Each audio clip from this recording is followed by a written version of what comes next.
آج ہم دیکھ رہے ہیں کہ اسرائیل اور فلسطین کس طرح ایک دوسرے کے ساتھ جنگوں میں مصروف ہیں، لیکن یہ کیوں ہے؟ ظاہر سی بات ہے، اس کی وجہ ہے بیت المقدس، یروشلم یا ایلیا، واٹ ایور یو سے۔ اسرائیل میں یہودی آباد ہیں جبکہ فلسطین میں مسلمان آباد ہیں۔ دونوں ہی گھروں کے لیے بیت المقدس ایک حرمت کی جگہ ہے۔ مسلمان اس کو اپنے دین سے منسوب کرتے ہیں۔ اس کی وجہ یہ ہے کہ بیت المقدس یا مسجد اقصی وہی جگہ ہے جہاں سے رسول اللہ صلی اللہ علیہ وسلم معراج کے لیے تشریف لے کر گئے تھے۔ لیکن دوسری طرف یہودی بھی اس جگہ کو حرمت سے دیکھتے ہیں، اور یہ بات تو ہم سب کو ماننا ہوگی۔ اگر ٹاپ آف دی لسٹ دیکھا جائے تو یہودیوں کے لیے یہ جگہ بہت اہمیت کی حامل ہے۔ لیکن مسلمانوں اور یہودیوں کے ساتھ ساتھ بیت المقدس عیسائیوں کے لیے بھی حرم کا درجہ رکھتی ہے، اور عیسائیوں نے تو تقریباً 600 سال تک اس جگہ پر حکومت کی۔ مگر سوال یہ پیدا ہوتا ہے کہ آج تک بیت المقدس پر قبضے کے لیے یہ جنگیں کیوں؟ تو ہم آپ کو بتا دیں کہ یہ بات صرف چند سالوں کی نہیں ہے، بلکہ یہ بات پوری 2000 سال پرانی ہے۔ لیکن کیسے؟ اسرائیل اور فلسطین کی اس موجودہ جاری جنگ کو سمجھنے کے لیے آپ کو ہسٹری پتہ ہونی چاہیے، شروع سے لے کر آخر تک۔ آج میں آپ کو یہی سب بتانے والا ہوں۔ لیکن اگر آپ ایک مسلمان ہیں اور آپ کا نظریہ یہ ہے کہ مسلمان کے جہاد کے معنی تباہی کے ہیں، یا آپ یہ سمجھتے ہیں کہ مسلمان جہاد کی آڑ میں ہر طرف تباہی مچا کر بے گناہ لوگوں کو مار کر اپنی دھاک بٹھا لے، تو برائے کرم آپ یہ ویڈیو مت دیکھیں۔ لیکن اگر حقیقت میں آپ اس بات کو سمجھنا چاہتے ہیں کہ فلسطین مسلمانوں پر جنگ کیوں مسلط کی گئی، ان پر اتنا ظلم کیوں ہوا اور اسرائیل ان پر کس طرح قابض ہوا، تو آپ یہ ویڈیو دیکھ سکتے ہیں۔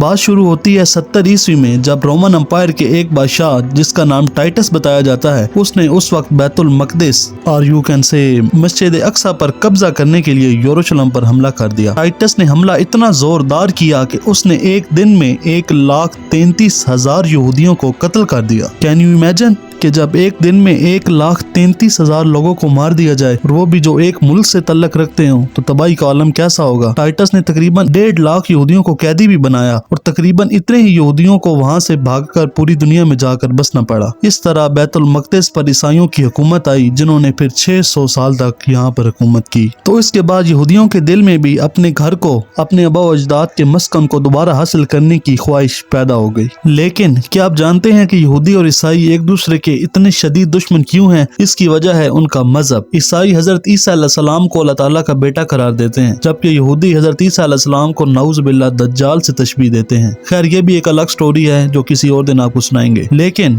رکیے، کیا آپ کو معلوم ہے کہ بیت المقدس کو اتنی زیادہ اہمیت حاصل کیوں ہے؟ دیکھیے، خانہ کعبہ کو بھی حضرت ابراہیم علیہ السلام نے بنایا، اور ٹھیک 40 سال بعد بیت المقدس کو بھی حضرت ابراہیم علیہ السلام نے اللہ کے حکم سے بنایا۔ لیکن اللہ کے نزدیک حرمت اور قبلہ کی جگہ شروع سے ہی خانہ کعبہ تھی، لیکن بعد میں بنی اسرائیل کی خواہش پر اللہ کی جانب سے بیت المقدس یا یروشلم کو قبلہ بنا دیا گیا، جو کہ بعد میں رسول اللہ صلی اللہ علیہ وسلم کی خواہش پر تبدیل ہو کر دوبارہ خانہ کعبہ کو ہی قبلہ بنایا گیا۔ اور اس بات کا ذکر اللہ تعالیٰ نے قرآن مجید میں بھی کیا ہے۔ اے پیغمبر صلی اللہ علیہ وآلہ وسلم، ہم تمہارا آسمان کی طرف منہ اٹھانا دیکھ رہے ہیں، سو ہم تم کو اسی قبلے کی طرف جس کو تم پسند کرتے ہو منہ کرنے کا حکم دیں گے، تو اپنا منہ مسجد حرام یعنی خانہ کعبہ کی طرف پھیر لو۔